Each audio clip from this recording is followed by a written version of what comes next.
बिस्मिल्लाहिर्रहमानिर्रहीम। एक वक्त था मर्द को शर्म आती थी कि उसकी बीवी नौकरी करे।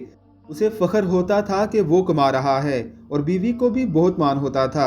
लेकिन फिर वक्त के साथ साथ सोच बदली, महंगाई के माशरे पर असरात पड़े।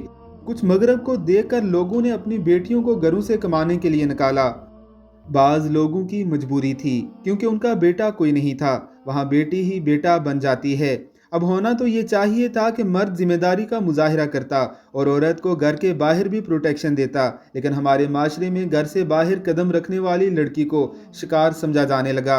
लड़कियों के आगे बढ़ने का असर ये हुआ कि शादी के लिए उन लड़कियों की मांग बढ़ गई जो नौकरियां करती हैं, और नुकसान घर में बैठने वाली लड़कियों का हुआ। वो बेचारी घरों में बैठी बैठी बूढ़ी होने लगी।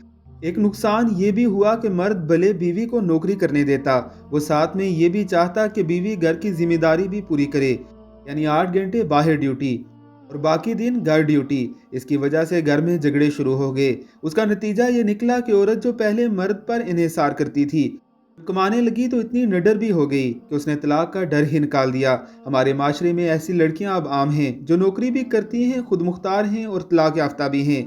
मर्दों का इसमें काफ़ी कसूर है। ये सोचता ही नहीं कि औरत कमाए भी, घर चलाने में हिस्सा डाले और फिर घर के काम भी करे। वो भी इंसान है, कोई मशीन तो नहीं। लेकिन मर्दों की अक्सरियत की तरबियत ही ऐसी होती है कि वो खुद को बदलते नहीं। जो बदलते हैं उनको ऐसे जाहिल लोग रन मरीद का नाम दे देते हैं। याद रखें, मियाँ बीवी के तल्लक में इज्जत सबसे अहम चीज़ है। औरत की इज्जत और एहतराम ही एक मर्द का काम है। अगर आप चाहते हैं कि आपकी बीवी आपके हाथ बटाए तो उसको थकन उतारने का वक्त दीजिए, इसे इंसान ही समझिए। औरत को अल्लाह ने दिल का बहुत ही अच्छा बनाया है। आप प्यार मोहब्बत से बात करें, घर जन्नत बन जाएगा। ये दौलत यहाँ ही रह जानी है, रिश्तों की कदर करें।